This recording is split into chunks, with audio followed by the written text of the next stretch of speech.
വയനാട് വെണ്ണിയോട് പുഴയോട് ചേർന്ന റോഡ് ഇടിഞ്ഞത് അപകട ഭീഷണി ഉയർത്തുന്നു. ഹോമിയോ ആശുപത്രിക്ക് സമീപത്തെ റോഡിന്റെ ഒരു ഭാഗമാണ് പുഴയിലേക്ക് ഇടിഞ്ഞു താഴ്ന്നത്.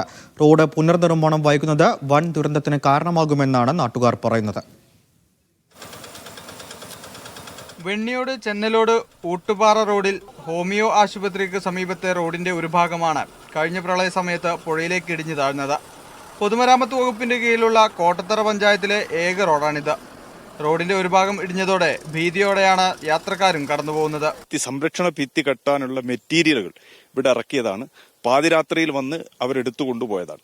അന്ന് ജനങ്ങൾ ഉറങ്ങുമ്പോൾ കൊണ്ടുപോയതാണ്. യഥാർത്ഥത്തിൽ കട്ടുകൊണ്ടുപോയതാണ് എന്ന് പറയാൻ വേണ്ടി കഴിയും. അപ്പോ ഈ പ്രൊജക്ട് റീപ്രൊജക്റ്റാക്കി മാറ്റാൻ, അങ്ങനെ റീ അടിക്കുന്നത് കരാറുകാരും ഉദ്യോഗസ്ഥന്മാരും തമ്മിലുള്ള അവിഹിത ബന്ധത്തിന്റെ ഭാഗമായിട്ടാണ്. അതിന്റെ പാപഭാരം അനുഭവിക്കുന്നത് കോട്ടത്തറയിലെ സാധാരണക്കാരായ ജനങ്ങളാണ്.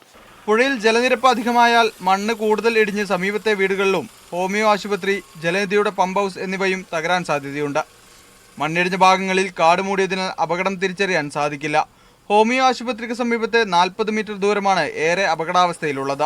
ഈ റോഡിന്റെ അവസ്ഥ എന്ന് പറയുന്നത് അതിഭീകരമാണ്. മഴക്കാലം വന്നതോടുകൂടി, അല്ലെങ്കിൽ നമ്മുടെ കോട്ടത്തറ പഞ്ചായത്ത് നിങ്ങൾക്കൊക്കെ അറിയാവുന്ന പോലെ വെള്ളം കയറിക്കഴിഞ്ഞാൽ ഏറ്റവും ഭയാനകമായ സാഹചര്യം നിലനിൽക്കുന്നത്. അപ്പോൾ അതിലേക്ക് വാഹനങ്ങൾ കടന്നു പോകുന്നു. കുട്ടികൾ ഉൾപ്പെടെയുള്ള കുട്ടികളുടെ സ്കൂൾ ബസ് കടന്നു പോകുന്നു.